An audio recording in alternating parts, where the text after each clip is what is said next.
Добрый день! Вы смотрите передачу «Акцент» в студии Вера Макарова. Приближается сезон охоты, и мы сегодня поговорим с начальником Центра лицензионно-разрешительной работы Управления Росгвардии Российской Федерации по Республике Саха-Якутия, полковником полиции Владимиром Соловьевым.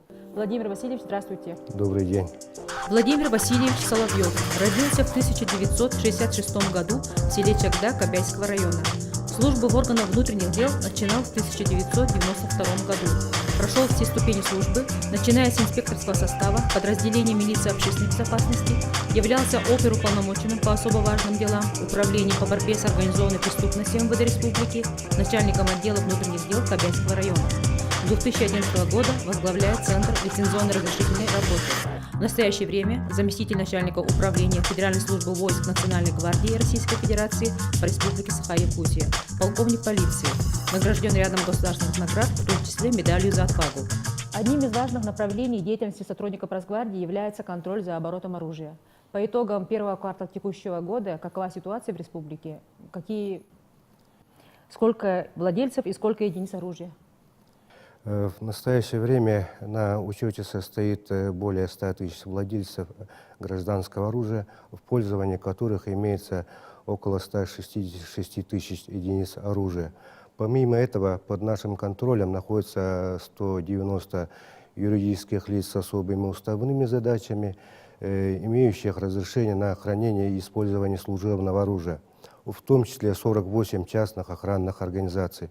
В целом у юридических лиц насчитывается около 2500 единиц служебного оружия. И, как известно, у нас в республике любят охотиться, и нарушения в сфере сохранности оружия просто недопустимы.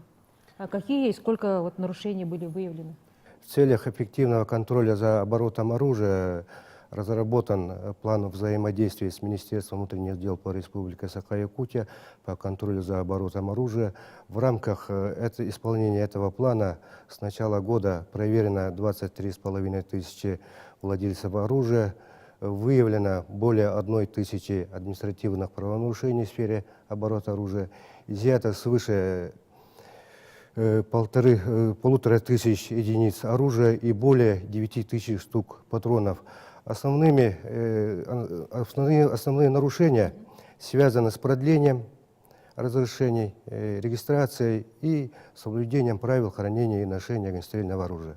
А как часто проводите рейды, и в том числе по охотугодьям и лесным заимкам? Профилактические рейды проводятся нами дважды в месяц совместно с участковым уполномоченным полиции органов внутренних дел. Рейды по охотугодьям и лесным заимкам мы проводим совместно с представителями Министерства природоохраны Республики Саха-Якутия, как правило, в период сезонной охоты. Основной вектор таких совместных мероприятий направлен на пресечение, предупреждение нарушений природоохранного законодательства и контроль за оборотом оружия. В год в среднем выявляем до 300 административных правонарушений, в том числе в сфере охраны лесов, охраны и использования животного мира и, конечно же, в сфере оборота оружия. А меры наказания какие? Например, административный штраф? Да, в зависимости от тяжести совершения правонарушения привлекаются люди от предупреждения до административного штрафа. Кстати, в нашу газету обратился один гражданин с претензией о том, что справка нарколога очень дорогая, стоит 1000 рублей. По-моему, это для получения разрешительного документа. Да? Как вы это объясните? Для получения разрешительных документов граждане, либо удостоверение частного охранника, граждане проходят медицинскую комиссию и предъявляют две справки по форме 002. Это медицинское заключение об отсутствии противопоказаний к владению оружием.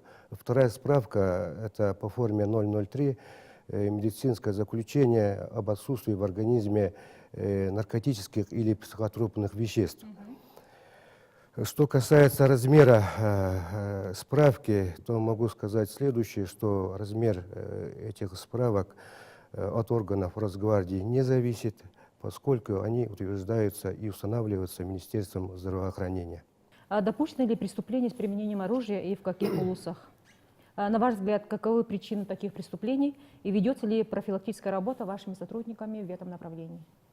К сожалению, преступления с применением огнестрельного оружия из года в год совершаются.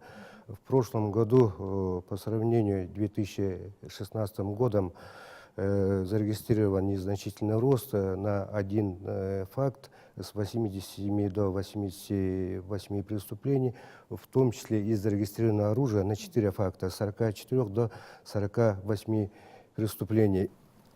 Рост таких преступлений зарегистрирован на территории Алданского, Татинского и Вилюйского районов. Наиболее частой причиной является это злоупотребление спиртными напитками. Так, в прошлом году более 70% преступлений с оружием совершены в состоянии алкогольного опьянения. А по неосторожности бывает, особенно на охоте? Да, и преступления по неосторожности тоже имеют место быть. В первом квартале текущего года нам удалось сократить количество преступлений с оружием почти в 1,5 раза, в том числе в 3 раза из оружия, состоящего на учете. Но опять-таки основной причиной стало нетрезвое состояние граждан. Важным направлением деятельности в сфере профилактики вооруженных преступлений является организация работы по добровольной сдаче населением оружия на возмездной основе. Сколько незарегистрированного оружия сдали якутяне за денежное вознаграждение?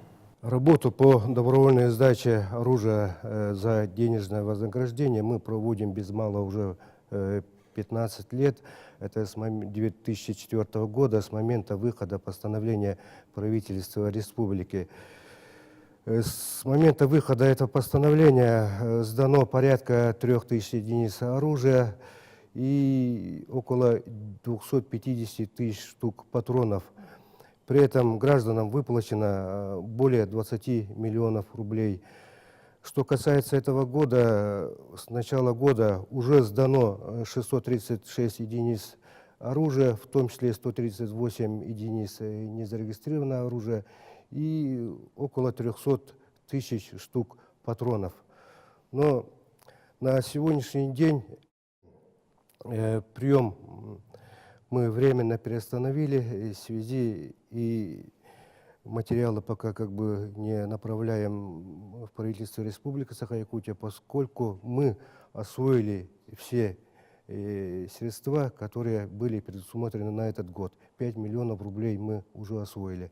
Сейчас ведутся переговоры с правительством, чтобы выделили дополнительные средства. Тогда вот эти граждане будут привлекаться за то, что они вот себя держат незарегистрированное оружие? Нет, в связи с этой вот остановкой? В любом случае они должны сдавать незарегистрированное оружие, в любом случае.